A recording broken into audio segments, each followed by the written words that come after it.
Mari kita meneruskan pengajian Alkitab kita melalui Injil Yohanes bab yang pertama ayat ke-19 hingga ayat ke-23.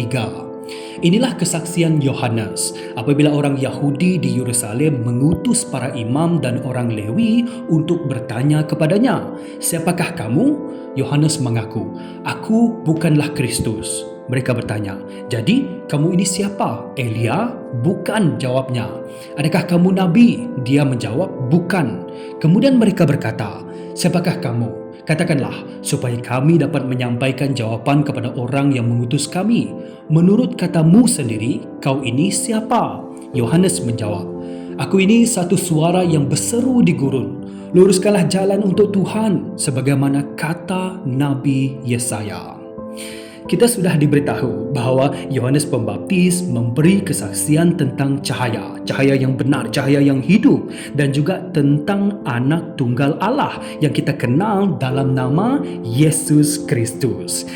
Dalam kitab-kitab Injil yang lain, Yohanes dikatakan telah mendahului Yesus dengan mengkabarkan mesej tentang kerajaan Allah, baptisan pertobatan untuk pengampunan dosa, dan juga tentang kedatangan Mesias di sekitar Sungai Yordan. Dia juga digambarkan berpakaian bulu unta, memakai tali pinggang kulit dan memakan belalang dan madu gurun. Bukan itu saja, Yohanes juga melakukan semua hal ini dengan roh dan kuasa Elia, dan dia dipenuhi dengan Roh Kudus. Kerana semua faktor-faktor ini, dia menjadi sangat popular, dia sangat berpengaruh dan menjadi buah mulut orang ramai, dan mungkin orang berfikir dia ialah Kristus ataupun Mesias yang telah dinubuatkan kedatangannya dalam perjanjian lama. Dan dalam petikan ini kita melihat ada 4 kali para imam dan orang Lewi bertanya, "Siapakah kamu?" Tetapi dia menjawab 3 kali, dia berkata, "Bukan." Yang pertama dikatakan, "Aku bukanlah Kristus atau Mesias." Ini jelas kerana dialah yang mendahului Mesias dan mengisytiharkan tentang kedatangan Mesias. Itu kamu boleh rujuk dalam Meleki bab yang ketiga ayat yang pertama. Yang kedua dia berkata, "Aku bukanlah Elia."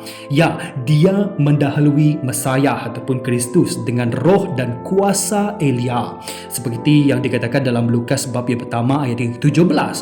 Oleh itu Yesus sendiri berkata Yohanes itulah Elia yang telah dinubuatkan kedatangannya. Tetapi tidak, dia bukan Elia kerana dia bukan peribadi yang sama dengan Nabi Elia dalam perjanjian lama.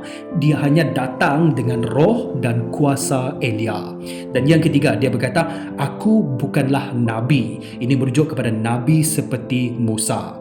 Itu maksud mereka merujuk kepada nabi sebagaimana yang telah dinubuatkan dalam kitab Ulangan bab yang ke-18. Sebenarnya nabi itu yang seperti Musa itu sebenarnya merujuk kepada Yesus Kristus. Itu kamu boleh rujuk dalam Kisah Para Rasul bab yang ketiga dan juga bab yang ketujuh. Jadi 3 kali Yohanes berkata, "Aku bukanlah Kristus, aku bukanlah Elia, aku bukanlah nabi." Jadi siapakah Yohanes Pembaptis? Dia sendiri berkata, "Aku ini satu suara yang berseru di gurun, luruskanlah jalan untuk Tuhan sebagaimana kata Nabi Yesaya." 2 yang saya perhatikan, dia katakan diri dia sebagai satu suara. Ini merujuk sebagai dia sebagai pengkabar tentang Mesias Tuhan. Yang kedua, dia luruskan jalan. Itu merujuk kepada dia sebagai penyedia untuk Mesias Tuhan. Pendek kata begini, Yohanes bukan siapa-siapa pun. Yesuslah yang terutama.